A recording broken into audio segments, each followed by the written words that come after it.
Hello बच्चे, आज आप सभी को अपना YouTube चैनल ज्ञान विज्ञान रिसर्च सेंटर में स्वागत है। आज हम लोग मैट्रिक बोर्ड परीक्षा 2023 के लिए विद्यार्थियों हेतु मैं भौतिक विज्ञान से परावर्तन और अपवर्तन पाठ से बहुत इंपॉर्टेंट ऑब्जेक्टिव प्रश्न लेकर आया हूं।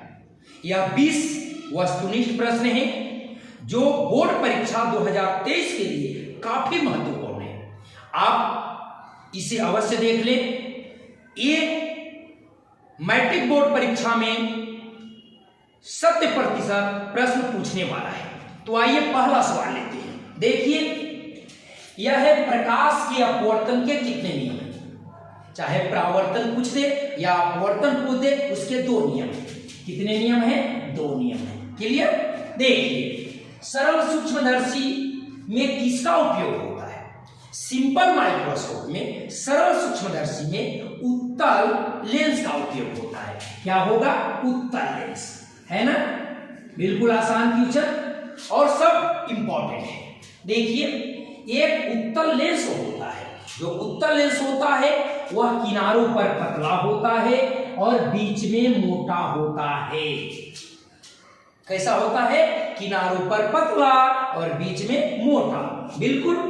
अब देखिए, निर्गत किरण और अभिलंब के बीच के कोण को कहते हैं। आपने पढ़ा है आपतित किरण और अभिलंब के बीच आपतन कोण, परावर्तित किरण और अभिलंब के बीच परावर्तन कोण। तो यह होगा निर्गत किरण और अभिलंब के बीच का कोण निर्गत कोण। क्या हो जाएगा? निर्गत कोण। निर्गत कोण। क्लियर? ठीक है ना? हाँ बच्चे, आगे चलते हैं। आवर्धन, अवतल लेंस की आवर्धन। अवतल लेंस की आवर्धन होती है v/u या प्लस, और अगर उत्तल आता है तब हो जाएगा माइनस में। क्लियर? याद रखोगे, ध्यान दोगे। किसी माध्यम का अपवर्तनांक म्यू जो होता है, इसका मान होता है म्यू बराबर साइन आई बटा साइन आर। बहुत इंपॉर्टेंट क्वेश्चन है, ध्यान देंगे। निम्न में कौन सा पदार्थ लेंस बनाने में प्रयुक्त नहीं होता है? तो इसका सही जवाब होगा मिट्टी। मिट्टी नहीं होता। कहीं ना कहीं कांच, तो कहीं ना कहीं जल का भी उपयोग होती है, प्लास्टिक का भी उपयोग होता है, लेकिन मिट्टी का उपयोग नहीं होता। क्लियर? याद रखिए। गोलीय दर्पण की फोकसांतर, गोलीय दर्पण में फोकसांतर और वक्रता त्रिज्या के बीच संबंध होता है। तो ये हम जानते हैं, फोकसांतर a और वक्रता त्रिज्या स्मॉल r, अर्थात a बराबर r/2, या कहो कि r बराबर 2a। क्लियर? बिल्कुल राइट। आगे बढ़ते हैं। समतल दर्पण द्वारा बना प्रतिबिंब होता है। अगर हम प्लेन मिरर की बात करें तो उसमें जो प्रतिबिंब होती है वह सीधा होता है और आभासी होता है। तो इसका सही जवाब होगा सीधा और आभासी। आभासी। क्लियर है ना? आभासी को ही काल्पनिक कहते हैं। बिल्कुल। आगे बढ़ते हैं। किसी बीम और प्रतिबिंब में अंतर है बच्चे। बीम मतलब वस्तु, और वो जो जहां पर किरणें उससे मिलती है वो उससे बना प्रतिबिंब। किसी बीम का वास्तविक तथा समान प्रतिबिंब बनाने के लिए बीम को उत्तल लेंस के सामने कहां रखा जाएगा? बहुत इंपॉर्टेंट क्वेश्चन है। तो यह होगा वक्रता केंद्र पर। यदि हम वक्रता केंद्र पर रखेंगे उत्तल लेंस के सामने, तो बिल्कुल है कि वह आपका बिल्कुल समान प्रतिबिंब बनेगा और वास्तविक प्रतिबिंब बनेगा। अगला सवाल है, किसी बिंदु वस्तु से निकलकर, अगर किसी बिंदु वस्तु से निकलकर किरणें किसी लेंस से अपवर्तित होता है और फिर जिस बिंदु पर मिलता है, तो उस बिंदु को कहते हैं प्रतिबिंब बिंदु।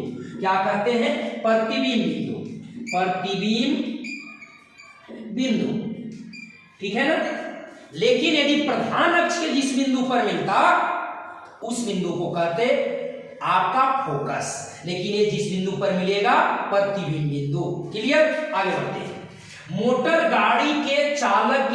सामने कौन सा दर्पण लगा रहता है? तो जहां ड्राइवर बैठता है ना, उसके बगल में जो दर्पण होता है वो अवतल दर्पण होता है। क्या होता है? अवतल दर्पण। तो इसका सही जवाब होगा क्या? सॉरी, उत्तल दर्पण। उत्तल दर्पण। क्लियर? जो बगल में जहां ड्राइवर बैठता है उसके सामने जो होता है बगल में, वह जो दर्पण होता है वह है उत्तल दर्पण। तो इसका सही जवाब होगा क्या? उत्तल दर्पण। अवतल दर्पण की फोकस दूरी होती है, हमेशा ये भी याद रखना है, बहुत इंपॉर्टेंट प्रश्न है। यदि अवतल दर्पण की फोकस दूरी कहे तो ऋणात्मक और उत्तल दर्पण की फोकस दूरी कहे तो धनात्मक। तो ये हो जाएगा ऋणात्मक। ऋणात्मक क्या होगा? ऋणात्मक। बिल्कुल सही। आगे बढ़ते हैं। जिस दर्पण से होकर प्रकाश आसानी से गमन कर सकता है, ये तो पहले से जानते हैं, जिसे प्रकाश आसानी से गमन कर जाए वो पारदर्शी होगा। क्या होगा? पारदर्शी पदार्थ। पारदर्शी पदार्थ, ठीक है ना? चलिए, जिसे प्रकाश पार कर जाए आसानी से, पारदर्शी। अब देखिए आई और आर में संबंध है, ये बहुत इंपॉर्टेंट है। आई आपतन कोण, आर परावर्तन कोण, मतलब आई इक्वल टू आर। आपतन कोण परावर्तन कोण के बराबर होता है। ये परावर्तन और अपवर्तन पाठ से 100% प्रश्न पूछे जाएंगे और एक भी प्रश्न मिस्टेक नहीं करना है बच्चे, ध्यान दीजिए। एक उत्तल लेंस की फोकस दूरी 20 सेंटीमीटर है, ठीक है? तो उसका लेंस की क्षमता क्या होगी? यदि फोकस दूरी को मीटर में मापी जाए तो लेंस की क्षमता डायोप्टर में होती है। तो देखिए सूत्र होता है P बराबर 1/f। तो इसको हम मीटर में बदल लेंगे, तो 20 को अगर मीटर में बदलेंगे 20/100, 1/5 आएगा। यहां लिखेंगे 1/5, उलट जाएगा तो 5 होगा। अब ध्यान देना है, यह आपको कहता है उत्तल लेंस, तो 5 डायोप्टर होगा। यदि अवतल कहता तो -5 डायोप्टर होता। क्लियर? बिल्कुल। आगे बढ़ते हैं। अब कहता है दाढ़ी बनाने में कौन सा दर्पण का उपयोग करते हैं? अगर हम लोग दाढ़ी बनाते हैं तो उसमें उपयुक्त जो दर्पण है वो अवतल दर्पण है, क्योंकि अवतल दर्पण के सामने चेहरे को रखने पर बड़ा दिखाई देता है, ताकि दाढ़ी बनाने वालों को और बनवाने वालों का भी, है ना, दोनों को ये बड़ा दिखाई दे तो आसानी से वो दाढ़ी को साफ कर सकता है। क्लियर? तो इसका सही जवाब होगा अवतल दर्पण। इसका सही जवाब क्या होगा? अवतल दर्पण। आगे देखेंगे। ये कहता है किसी कार के अग्रदीप में कौन सा दर्पण उपयुक्त होता है? विद्यार्थी बहुत मिस्टेक कर जाते हैं। यदि बगल में सामने कहे तो उत्तल दर्पण, और अग्रदीप की बात करता है, आगे कहता है आपके किसी कार के अग्रदीप में, तो वहां पर अवतल दर्पण। क्या होगा? अवतल दर्पण। हाँ, अवतल दर्पण याद रखेंगे। आगे है किस लेंस को अभिसारी कहते हैं? अभिसारी का मतलब मोड़ देना और अपसारी का मतलब फैला देना, है ना बच्चे? तो मुड़ने का काम करता है उत्तल लेंस, इसलिए उत्तल लेंस को हम लोग क्या कहेंगे? अभिसारी लेंस। यहां पर होगा उत्तल लेंस। अब लास्ट क्वेश्चन है, बहुत इंपॉर्टेंट। दर्पण सूत्र क्या है?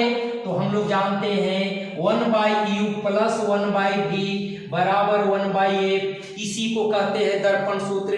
ये मैट्रिक बोर्ड परीक्षा 2023 के लिए फिजिक्स से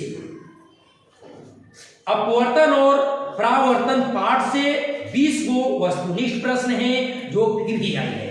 आपको इसको कंप्लीट कर लेंगे।